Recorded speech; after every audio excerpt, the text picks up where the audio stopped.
जी sir, अगर आप basically बात करना चाहते हैं पॉइंट ऑफ इन्फ्लेक्शन का, right sir, point of inflection का मतलब यही होता है कि ग्राफ का कॉन्केविटी चेंज होना चाहिए, मतलब कि एफ डबल एस एक्स का साइन चेंज होना चाहिए। पॉइंट ऑफ इन्फ्लेक्शन का मतलब होता है कि ग्राफ का कॉन्केविटी चेंज होना चाहिए, मतलब कि एफ डबल एस एक्स का साइन चेंज होना चाहिए। हाँ, ग्राफ में भी डिसकंटिन्यूस और नॉन डिफरेंशिएबल, बेसिकली उस पर तो कोई भी कंस्ट्रेंट नहीं है। अच्छा, आप ये तो जानते हैं ना, लाइक कि अगर एफ डबल एस एक्स अगर आपका 0 से बड़ा है तो कॉन्केव अपवर्ड से, और एफ डबल एस एक्स आपके पास इंक्रीजिंग फंक्शन है, और अगर आपके पास एफ डबल एस एक्स अगर आपके पास 0 से छोटा है तो कॉन्केव डाउनवर्ड से, और एफ डबल एस एक्स आपके पास डिक्रीजिंग फंक्शन है, राइट। अच्छा, अब अगर आपको सवाल में ये दे रखा है कि एफ डैश एक्स बेसिकली तो क्या है, तो डिफरेंशिएबल है, तब आपके पास F double dash X is equal to 0 होना चाहिए, और एफ डबल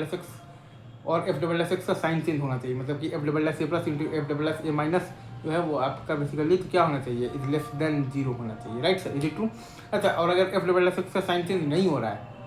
मतलब कि F double dash A plus into F double dash A minus जो है वो अगर आपका 0 से बड़ा है, तो वहाँ पर आपके पास बेसिकली तो क्या है, तो कोई भी पॉइंट ऑफ इन्फ्लेक्शन नहीं है, तो नो पॉइंट ऑफ इन्फ्लेक्शन।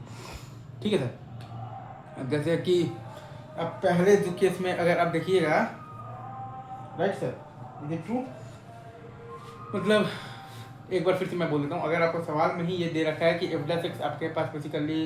क्या है, तो डिफरेंशिएबल है, राइट। ये अगर आपको सवाल में ही दे रखा है ना, तब आप ये देखेंगे कि F double dash X is equal to 0 होना चाहिए, और आपके पास ये है कि एफ डबल डैश एक्स का बेसिकली साइन चेंज होना चाहिए, मतलब कि F double dash A plus into है आपके पास F double dash A minus जो है वो आपका 0 से छोटा होना चाहिए। और अगर एफ डबल डैश एक्स का साइन चेंज नहीं हो रहा है, मतलब कि F double dash A plus into F double dash A minus जो है अगर वो आपका 0 से बड़ा है, तब आपके पास नो पॉइंट ऑफ इन्फ्लेक्शन, कोई भी पॉइंट ऑफ इन्फ्लेक्शन नहीं है, एज सिंपल एज दैट। अब आप ये देख लीजिएगा, तो यहाँ पर पॉइंट ऑफ इन्फ्लेक्शन है, यहाँ भी है, यहाँ भी है, यहाँ भी है, और आपके पास यहाँ भी, और आपके पास यहाँ भी है। क्यों? क्योंकि बेसिक यही है कि ग्राफ का कॉन्केविटी चेंज होना चाहिए, एफ डबल डैश एक्स का साइन चेंज होना चाहिए। बेसिक यही है कि ग्राफ का कॉन्केविटी चेंज होना चाहिए, एफ डबल एक्स का साइन चेंज होना चाहिए। ग्राफ में भी डिसकंटिन्यूअस और आपके पास नॉन डिफरेंशिएबल, जैसे कि आप ये सारे केसेस में देख रहे हैं। हाँ, अब ये तो अगर एक आपके पास बस एक स्पेशल केस है कि अगर एफ डैश एक्स आपके पास क्या है बेसिकली डिफरेंशिएबल है, तब आपके पास एफ डबल डैश एक्स मतलब कि इज इक्वल टू 0 होना चाहिए, और आपके पास एफ डबल डैश एक्स का साइन चेंज होना चाहिए, मतलब कि F double dash A plus into F double dash A minus जो है वो आपका बेसिकली क्या होना चाहिए, तो लेस देन 0 होना चाहिए, right sir, is it true, is it true, is it true.